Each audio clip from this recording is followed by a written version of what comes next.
So we're really doing this, huh? All things, good and bad, eventually come to an end. This is a universal truth that can be just as positive as it can be negative. Season 3 of the Boondocks ended on August 15th, 2010. And though the show's third season was not as popular or highly regarded as the previous two, it was clear that the ravenous fan base the series had cultivated over its 5 to 6 year run were still very hungry for more. There was about a 2-year gap between seasons 1 and 2, and about a 3-year gap between seasons 2 and 3. So a similar gap was expected for season 4. So I and all the other faithful Boondocks fans waited. And we waited. And we kept waiting until it started to seem like the show would never come back for that 4th season. I was in middle school when season 1 of the Boondocks came out. I can't really explain just how important that show was to my early development as an aspiring artistic black kid from the suburbs of America. Season 2 came out right at the start of my teenage years, and Season 3 released while I was in high school. Season 4 didn't come out until I was a sophomore in college. The small kid with dreams of being a successful artist and storyteller was now a young man busting his ass in college trying to make his dreams come true. The world had changed. I had changed. But despite being almost a full decade since I had discovered the Boondocks, I had always hoped that it would return someday and allow me to relive that joy from my childhood. Well, just like they say, be careful what you wish for because you just might get it. For many of us, myself included, the hype for season 4 of the Boondocks all started with this promo released on Adult Swim in March of 2014. In just 30 seconds, with nothing more than a walk cycle clip of Huey's silhouette and some transforming symbolic imagery in the background, this promo was able to generate more excitement out of me than what should have been humanly possible. My favorite show was coming back, and it looked as if it was going to pick up right where it left off. Nowadays, the entertainment industry is completely bloated and overflowing with reboots, remakes, and continuations to shows and movies from an era long since past. But the return of the Boondocks in 2014 was monumental. Everyone thought the show had been canceled or disbanded. Most fans had given up hope of it ever coming back. Well, they did get that chance. And on April 21st, 2014, the world was able to bear witness to the beginning of the end. Alright, before we actually get into breaking down the episodes of season 4, let's cut the shit. Cut the shit! Season 4 of the Boondocks is not season 4 of the Boondocks. It's season 1 of a very believable fake Boondocks ripoff. Just like Ace Hood's jewelry, it appears to be the real deal from a distance, but when you look closely, everything sort of falls apart. Sorry, Ace Hood.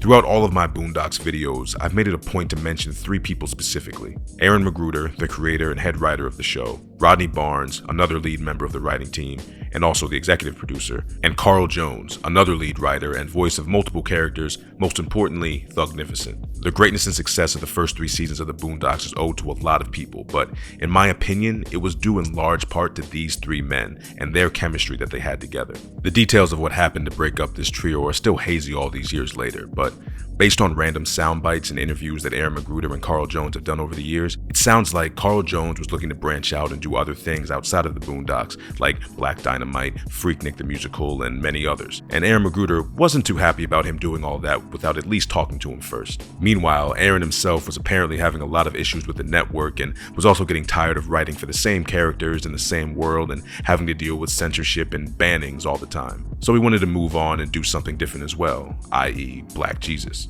This basically meant that season 4 was done without any input for Aaron or Carl Jones. None of their names appear on the opening credits for the episodes in this season in the usual places that they would usually appear.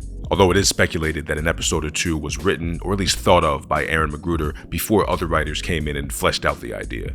The best way I can describe what this behind-the-scenes breakup did to season 4 is to compare it to LeBron James and Kyrie Irving leaving the Cleveland Cavaliers in 2019, and basically leaving Kevin Love and a bunch of bums behind. The results are shockingly similar.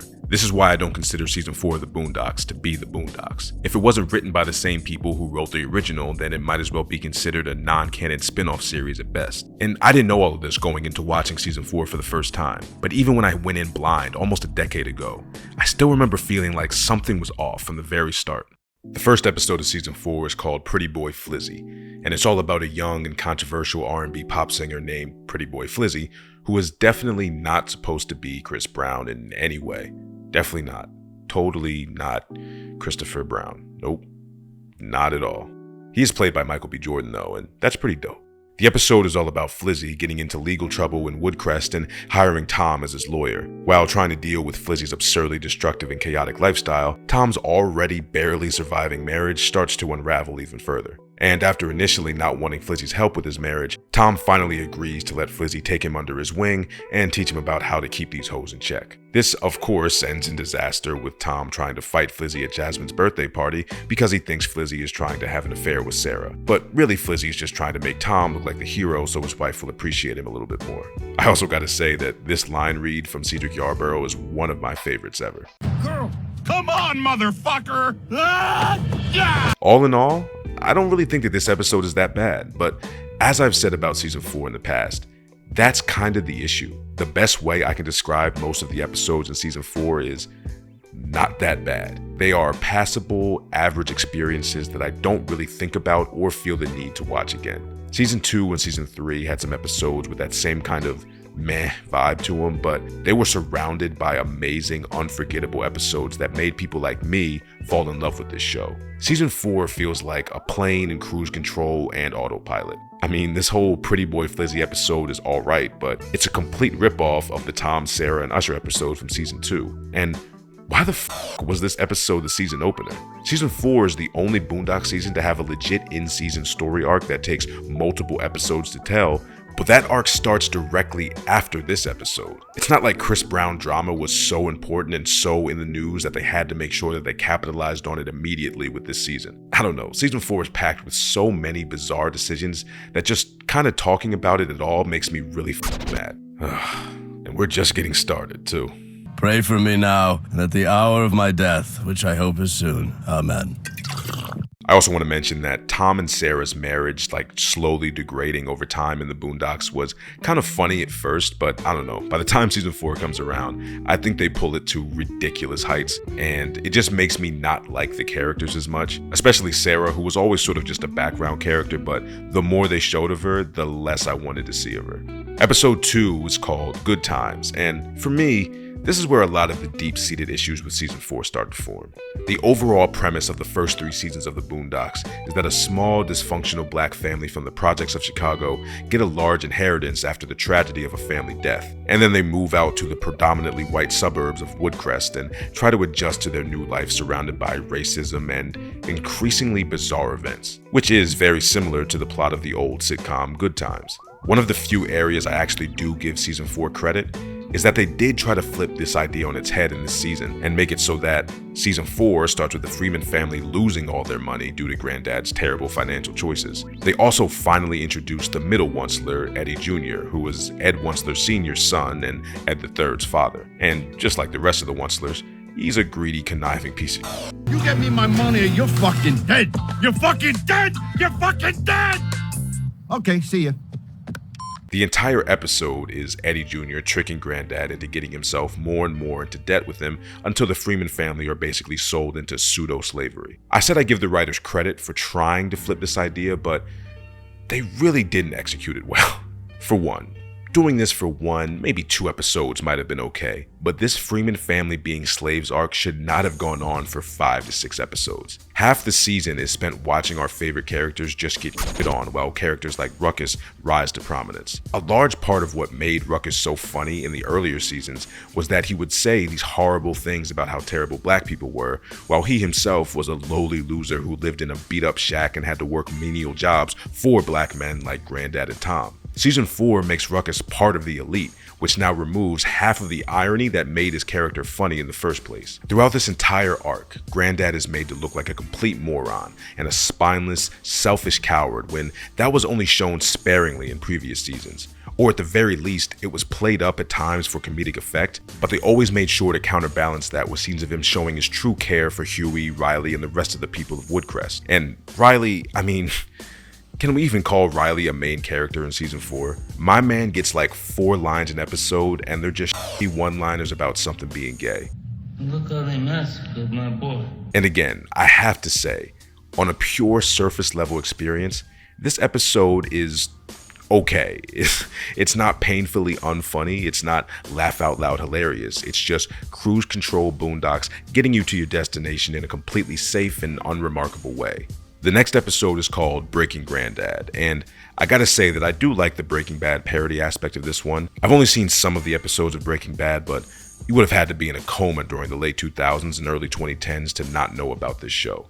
You can't keep getting away with it! The Boondocks had success parodying other shows and movies in the past, so it makes perfect sense for them to do an over-the-top Breaking Bad parody for this season. This episode is all about Huey developing what was supposed to be some sort of liquid nitrogen bomb that just so happened to also double as the greatest black hair formula known to man. After the family gets approached about selling this product by a very sketchy hair care company, the family gets strong-armed into illegally cooking up the explosive wave cream product in an RV, a la Walter White in Breaking Bad. For whatever reason, this is an episode from season 4 I actually did remember pretty well when I rewatched it. Maybe it's because the structure and premise remind me more of a season 3 episode. Anyway, the episode is also just alright. It has the same annoying connected plot of the Freemans being broke as hell and Ruckus having control over them, but the scenes of everyone with straight hair were pretty funny, and I like the general premise of everything, so not bad, but again, not really great either.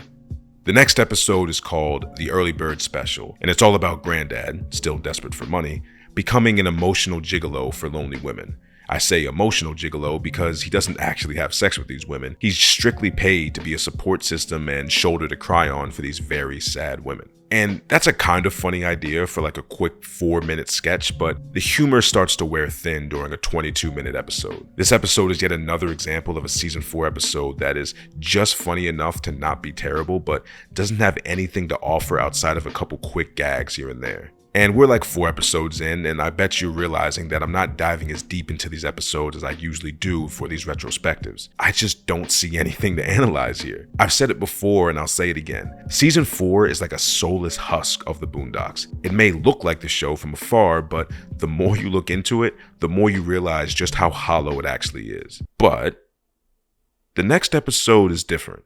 Freedom Ride or Die is a flashback episode about Granddad riding on the same bus as a group of Freedom Riders back in the Civil Rights days. And Freedom Riders were a real thing. They were a group of activists in 1961 who rode buses into the South of America to combat segregation and racism. The funny part here is that Granddad got on this bus accidentally and wants nothing to do with them or their suicidal mission. And I always loved the quick flashbacks from Granddad's past from the first 3 seasons, and I had always hoped that eventually they would make a whole episode about his past. Pretty crazy that I finally got that episode in season 4 of all things. You're not gonna believe this, but I really like this episode. I know we still have half the season to go, but I'm just gonna say this here.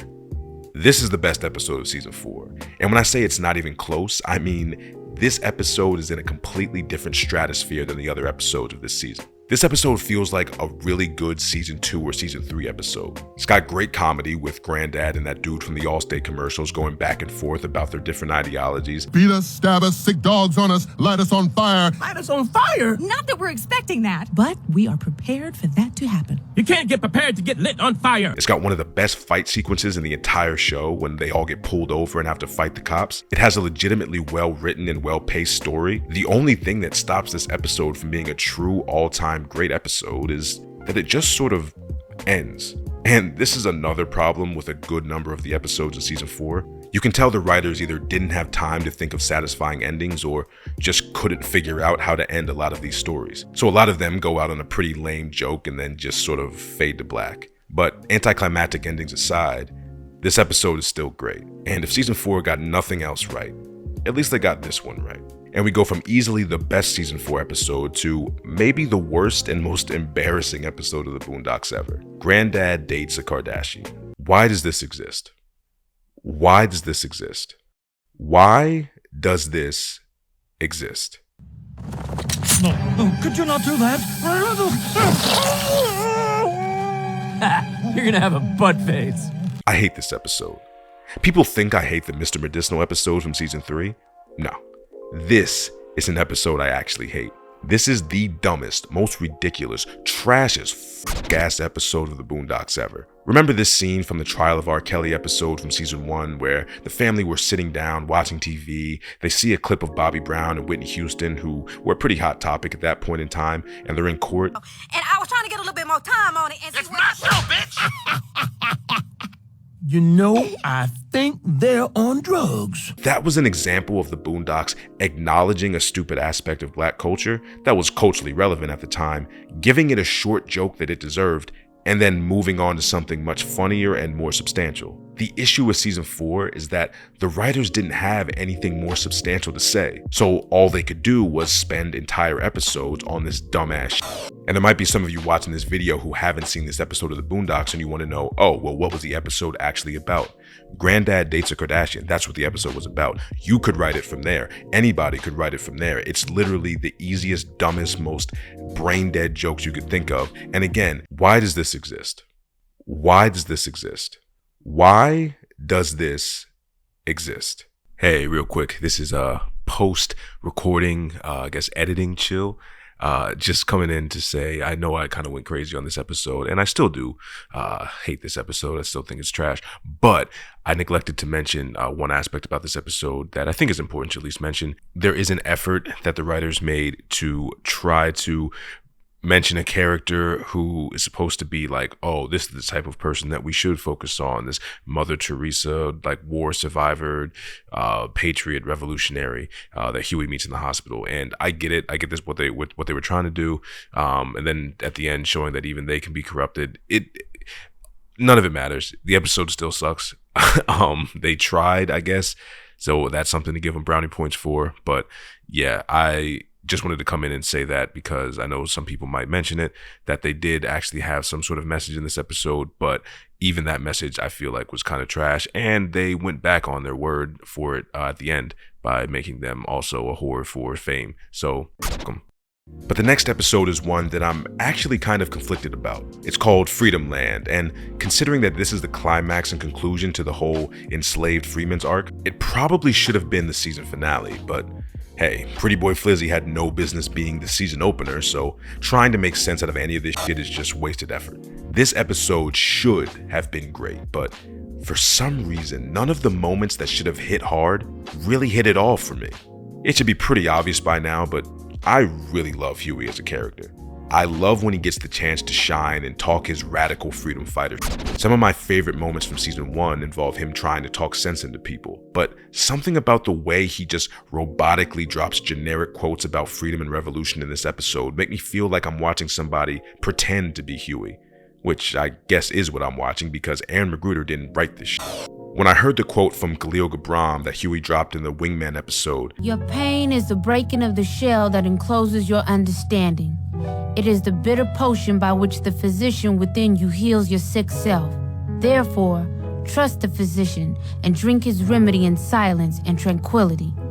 Khalil Gibran. That made me go, damn, that's something I've never heard before. Clearly, whatever writer chose that quote really knows their stuff. When I hear Huey in this episode say things like, "What good does it do a man to gain the world and lose his whole soul?" my reaction is, you just Googled revolutionary quotes and picked the first thing you saw.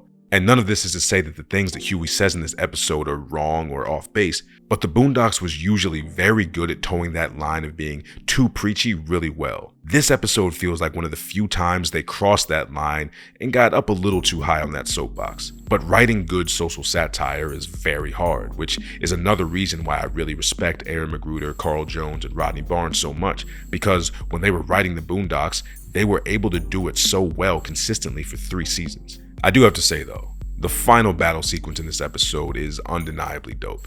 And it did feel good to finally see the Freeman family get their freedom back. Like I said, I'm conflicted about this episode, but all in all, I appreciate that they at least tried to be something more substantial than just dumb surface level jokes about pop culture. And speaking of dumb surface level jokes about pop culture, the next episode is called I Dream of Siri, and it's all about Granddad getting an iPhone with the Siri app and the app becoming jealous and controlling of Granddad's life and using its power to destroy everything in Granddad's world. This episode is also kind of dumb, like not as stupid as the Kardashian episode, but it just feels like it's in the wrong show. I've said before that the Boondocks isn't just a black comedy, it has a lot of jokes and subject matter that extends outside of black culture.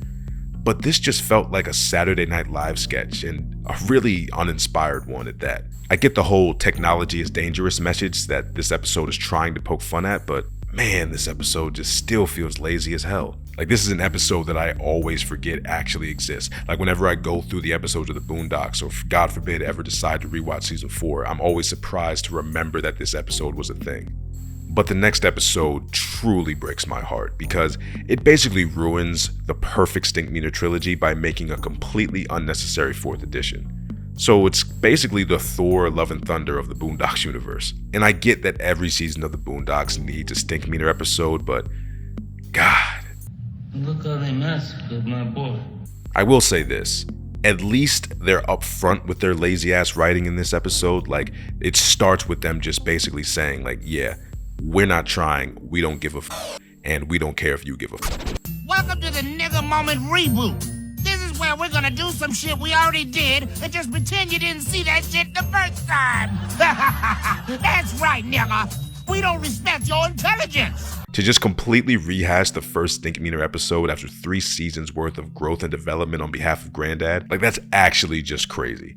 Not to mention, it's just 10 times worse than the original. You could argue the whole point of the episode is to hit on the idea of rehashes and reboots, sort of like what that new Matrix movie did, but just like that new Matrix movie, this episode sucks because it's still a stupid rehash. I will say, though, that the message about your anger and hatred potentially turning you into what you actually hate, that was pretty well done.